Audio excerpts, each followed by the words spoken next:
Bismillahirrahmanirrahim. Today we are going to discuss principle of moment from 9th class physics, and also we are going to perform an experiment related to principle of moment. आपके पास principle of moment क्या कहता है? Principle of moment ये कहता है एक body उस वक्त बैलेंस हो जाते हैं, ठीक है। एक बॉडी कब बैलेंस होता है? एक बॉडी उस वक्त बैलेंस होता है जब उसका क्लॉकवाइज मूवमेंट जो कि बॉडी पे लग रहे होते हैं बराबर हो जाए किसके? एंटी क्लॉकवाइज मूवमेंट के। क्या मतलब? इसका मतलब समझने के लिए हमें पहले क्लॉकवाइज मूवमेंट और एंटी क्लॉकवाइज मूवमेंट को समझना होगा। अच्छा, जो टॉर्क और movement produce in clockwise direction. अच्छा जी शुएब साहब, आपने कहा था मूवमेंट क्या होता है? टॉर्क का दूसरा नाम मूवमेंट ऑफ फोर्स भी है या जस्ट मूवमेंट भी कहते हैं।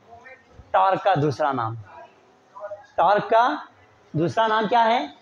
मूवमेंट या मूवमेंट ऑफ फोर्स।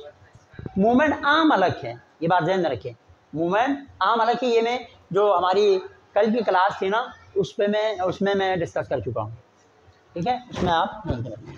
तो टॉर्क और movement produce in clockwise direction. देखें, अगर यूं क्लॉकवाइज डायरेक्शन में अगर कोई टॉर्क प्रोड्यूस हो जाती है यूं, तो इस टॉर्क को हम क्या कहेंगे? क्लॉकवाइज मूवमेंट, या इसको नेगेटिव टॉर्क भी कहते हैं। याद रहें, कंफ्यूज नहीं होना आप लोगों ने।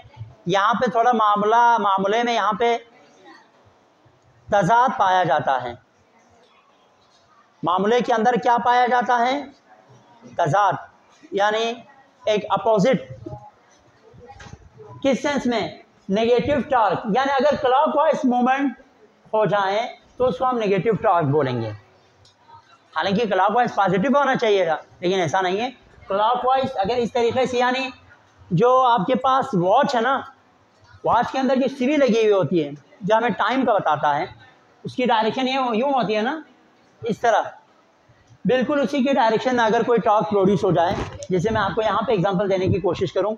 अगर देखें यहाँ पे मैं फोर्स लगा के इसको यूँ टर्न करूँ तो ये क्लॉकवाइज टर्न हो रहा है ना, तो इस तरह के जो हमारे पास टॉर्क होते हैं उसको हम नेगेटिव टॉर्क या क्लॉकवाइज मूवमेंट कहेंगे। Got it? दूसरा एंटी क्लॉकवाइज मूवमेंट या पॉजिटिव टॉर्क क्या होता है? अगर यही टॉर्क पहले यूं प्रोड्यूस हुआ था ना, यूं एंटी क्लॉकवाइज प्रोड्यूस हो जाए। ये देखिए एंटी क्लॉकवाइज, ये देखिए आप सब देखें यहाँ पे, अगर यूं प्रोड्यूस हो जाए तो इस सूरत हाल के अंदर जो हमारे पास टॉर्क कहलाएगा या जो हमारे पास मूवमेंट है, मूवमेंट तो हमारे पास एंटी क्लॉकवाइज मूवमेंट, लेकिन टॉर्क हमारे पास क्या होगा? Positive torque.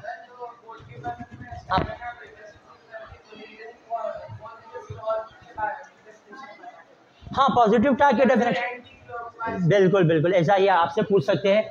ये नेगेटिव और पॉजिटिव टॉर्क से एमसीक्यूज में पूछते हैं, ठीक है। अब मेरी एक और बात गौर से सुन लें। मैंने आपको कहा था मैं प्रिंसिपल ऑफ मूवमेंट उस वक्त समझाऊंगा जब मैं आपको ये दो टर्म्स क्लियर करूंगा। ये दो टर्म्स क्लियर है? कौन सा टॉर्क? नेगेटिव, क्योंकि क्लॉकवाइज नेगेटिव टॉर्क। अब मुझे बताएं कौन सा टॉर्क? पॉजिटिव। क्यों? क्योंकि एंटी क्लॉकवाइज। अगर आपके पास देखो ना क्लॉकवाइज में टर्न करे, मतलब जितनी फोर्स आप इधर आए ना, शुएब इधर आए। अच्छा, अब यहाँ पे फोर्स लगाए, यूं नीचे की तरफ फोर्स लगाए, ऊपर से यूं लगाए नीचे की तरफ, जिसका मेरा हाथ। हाँ, अब देखो यहाँ पे क्या सिचुएशन है, जितना फोर्स वहाँ पे लग रहा है उतना मैं यहाँ पे लगा रहा हूँ, तो clockwise torque anti clockwise torque के बराबर है।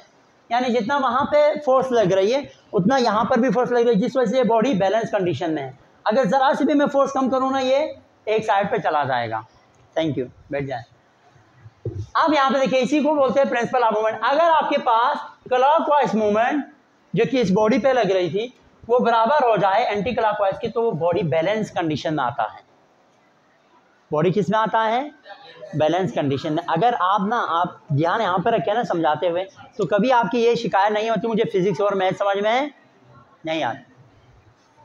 तो अगर क्लॉकवाइज टॉर्क बराबर हो जाए एंटी क्लॉकवाइज टॉर्क के, उस वक्त हमारे पास बॉडी बैलेंस कंडीशन में आता है, उसी को कहते हैं प्रिंसिपल ऑफ मूवमेंट। तो प्रिंसिपल ऑफ मूवमेंट को मैथमेटिकली आप इस तरह लिख सकते हैं, anti clockwise torque is equal to clockwise.